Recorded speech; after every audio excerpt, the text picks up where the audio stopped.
불기 2557년 부처님 오신 날을 맞아 도내 주요 사찰에서도 봉축 법요식이 열렸습니다. 영농철을 맞은 농촌지역 인력난이 심각합니다. 울며 겨자 먹기로 불법 외국인 인력까지 고용하고 있습니다. 정부의 농산물 직거래 활성화 대책에도 정작 식당 업주들은 농민과의 거래를 기피하고 있습니다. 중간 상인과 거래해야만 감세 혜택을 받을 수 있다는 규정 때문입니다. 지난해 태풍에 쓰러진 괴산 왕소나무의 회생이 어려울 것이란 분석이 나왔습니다. 다음 달 고사 여부를 판단합니다. 여러분 안녕하십니까? 금요일 밤 뉴스데스크 충북 소식입니다. 오늘 부처님 오신 날을 맞아 도내에서도 봉축 행사가 잇따랐습니다. 불자들은 부처님의 자비가 온누리에 가득하길 기원했습니다. 이호진 기자입니다. 진흙 속에서도 아름답게 피어나는 연꽃이 절마당을 가득 채웠습니다. 행복한 삶을 기원하는 바람이 연꽃에 매달려 바람에 흩날립니다. 청정수로 아기 부처를 씻기는 손끝에는 경건함이 담겨 있습니다. 법주사 현조 스님은 봉축사에서 내 안에 있는 부처를 찾아 자신만의 충만한 꽃을 피우라고 강조했습니다. 부처님 오신 날을 맞이하여 우리 마음에 간직하고 있는 이 아름다운 꽃을 활짝 피우는 것이 진정 의미 있는 가치입니다. 천태종 총본산인 구인사에서 열린 봉축 법요식에는 신도 1,500여 명이 모여 부처님의 탄생을 축하했습니다. 종정인 도용스님은 물질과 명예의 자리를 양보하지 말고 용기 있게 나아가라는 봉축 법어를 내렸고, 신도들은 만물의 참모습을 있는 그대로 귀하게 여겨야 한다는 부처님의 가르침을 되새겼습니다. 부처님 오신 날은 우리 모두의 생일날입니다. 일체 중생이 눈을 뜨고 높은 것은 높아서 아름답고 낮은 것은 낮아서 예쁜 청주 관음사와 용화사, 충주 석종사 등 도내 주요 사찰을 찾은 불자들은 부처님 오신 뜻을 기리며 자비와 광명이 온누리에 가득하길 기원했습니다.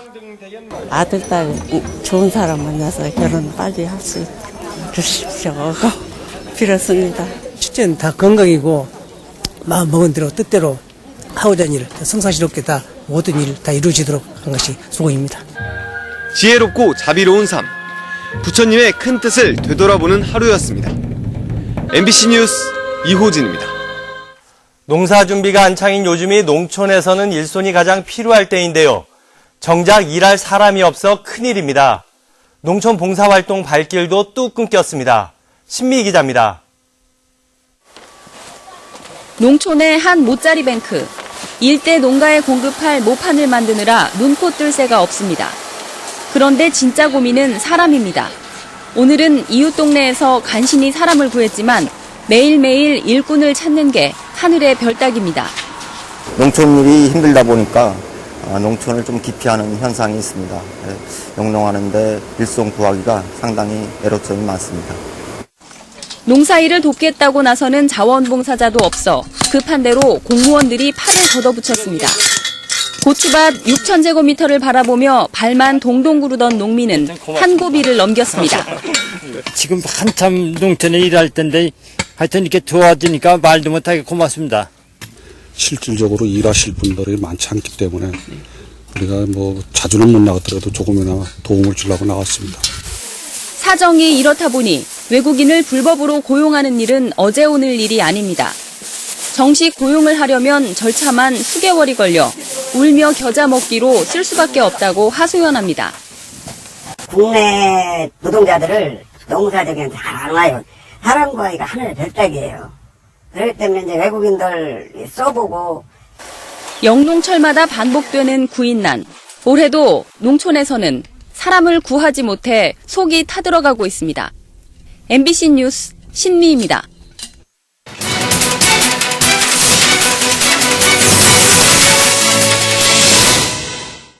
최근 정부가 농산물 직거래 비중을 오는 2016년까지 30%로 확대하겠다고 발표했는데요.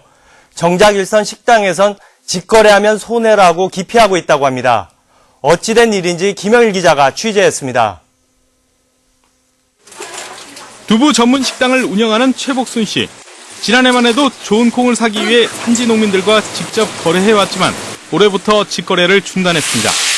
일반 농민에게서 농산물을 구매하면 부가가치세 감면 혜택을 받을 수 없다는 통보를 받았기 때문입니다. 좋은 물건을 농촌에서 구입해서 쓸 수도 있는데 그런 걸 제도가 그렇게 되니까 어쩔 수 없이 중간 상인들한테 사서 써야 된다는 거죠. 직거래를 안 하는 거죠. 직거래.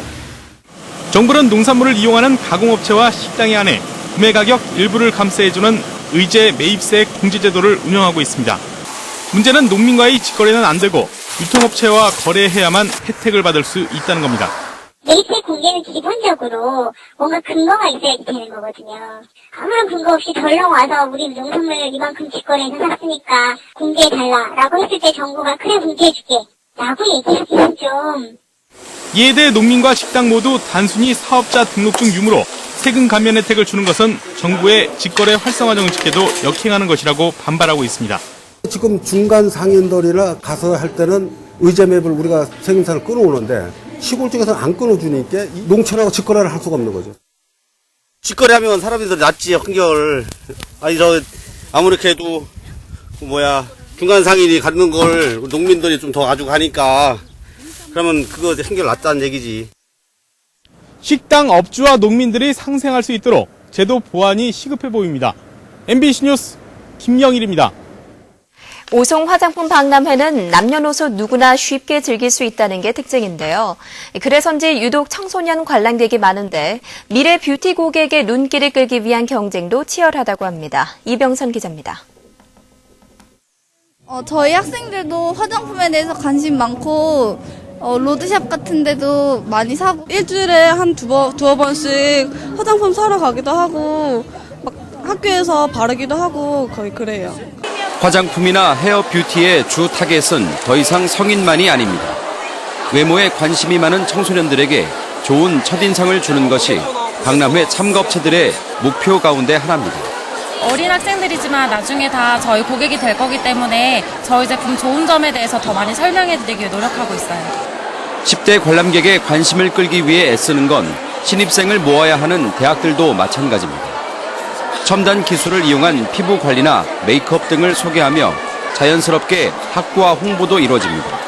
학교에 입학하면 이런 것도 막 배울 수 있어요? 이런 것도 다 배울 수 있어요. 네. 교수님들이 다 설명해줘가지고 모공으로 피부 식별하는 것도 배울 수 있고. 체험학습 등으로 박람회 관람을 단체 등록한 청소년은 7만 4천 명. 하지만 사전 예약 없이 찾아오는 청소년들이 더 많아 목표 인원 20만 명을 넘길 것으로 조직위는 기대하고 있습니다. 화장품이 미래 산업에도 많이 도움이 될 것 같고요. 또 오히려 사람들 얼굴 외모 치장하는 것보다는 오히려 사람들 건강에 도움을 주는 것도 될 것 같고. 미래의 뷰티 고객 청소년들에게도 박람회는 흥미로운 볼거리가 되고 있습니다. MBC 뉴스 이병선입니다. 오송 화장품 뷰티 세계 박람회가 개막 보름 만에 관람객 70만 명을 넘어섰습니다. 박람회 조직위원회는 오늘 오전 9시 반쯤 70만 번째로 입장한 19살 유모양에게 꽃다발과 기념품을 전달했습니다. 조직위원회는 석가탄신일인 오늘 4만 명이 넘는 관람객이 입장했다며 이런 추세대로라면 오는 23일쯤 목표 관람객 수인 100만 명을 넘어설 것으로 전망했습니다. 100일 앞으로 다가온 2013 충주 세계조정선수권대회 입장권 판매가 저조한 것으로 나타났습니다. 충주 세계조정선수권대회 조직위는 지금까지 입장권 7,600장이 판매돼 총 예매권 판매 목표량 5만 2천 장의 12% 수준에 그쳤다고 밝혔습니다. 그러나 지금까지 판매된 것도 후원 기업이나 기관, 단체가 일괄적으로 구매한 것이어서 일반 판매는 거의 이뤄지지 않는 실정입니다. 지난해 태풍에 쓰러진 천연기념물 왕소나무가 살아남기 어려울 것 같습니다. 혹한을 지내고도 푸른 잎을 간직해 한때 소생의 희망을 가지기도 했지만 이제는 최악의 상황을 대비하고 있습니다. 심충만 기자입니다. 지난해 여름 태풍에 뿌리째 잘려 쓰러진 600년생 왕소나무. 혹한까지 견뎌냈던 푸른 잎이 늘어진 채 누렇게 변해갑니다. 그나마 얼마 남지 않은 잎도 떨어져 앙상한 가지만 늘었습니다. 정상적인 소나무와 달리 회생 여부를 판가름할 새순도 끝내 틔우지 못했습니다. 한 달 전부터 소생의 변화가 감지됐어야 하는데 이미 때를 놓친 것입니다. 넘어질 당시 10% 정도 남은 뿌리가 수분을 공급해서 겨우 푸른 빛은 유지됐지만 더 이상은 역부족이었던 것입니다. 기온이 이제 막 이렇게 다 올라가고 햇빛도 많이 쏘이고 그랬는데도 안 나왔다면 더 시간이 지난다고 해서 더 희망적인 현상이 나타나려고는 보기 어렵죠. 괴산군은 조금이라도 더 지켜보자는 입장이지만 최후의 상황까지 대비하고 있습니다. 고사의 천연기념물 지정이 해제될 경우 방부 처리에 그 자리에 다시 세우는 등 다양한 방안을 검토 중입니다. 연구소로다가 또 이제 뭐 보관도 시키고 그 자체적으로다가도 그걸 보관할 수 있는 장소 그런까지 만들어서 보관해야 되지 않느냐 이런 건 더 이제 모여가지고서는 이렇게 협의토를 하겠습니다. 당초 이달 중순 왕소나무의 운명을 결론짓기로 했던 괴산군과 문화재청은 다음 달 현장에서 고사 여부를 판단한 뒤 후속 대책을 논의할 예정입니다. MBC 뉴스 심충만입니다. 충북 국회의원들의 공약 이행률이 전국 평균에 미치지 못하고 있습니다. 한국 매니페스토 실천본부가 지난해 말 국회의원들의 공약 시행 여부를 분석한 결과 충북은 국회의원 8명의 공약 220건 가운데 완료된 공약이 18건으로 8% 정도에 그쳤습니다. 이는 전국에서 11번째로 낮은 것으로 전국 평균인 12%를 크게 밑돌았습니다. 충북 출신의 서울대 입학생 수가 해마다 늘고 있습니다. 서울대 신입생을 지역별로 분류한 결과 충북 출신은 지난 2011년 63명에서 올해 79명으로 해마다 늘고 있습니다. 같은 기간 충북 출신 가운데 수시 모집 합격생 비율은 55%에서 86%로 늘어 수시 모집 확대가 충북 출신 합격자 증가를 견인하는 것으로 분석됐습니다.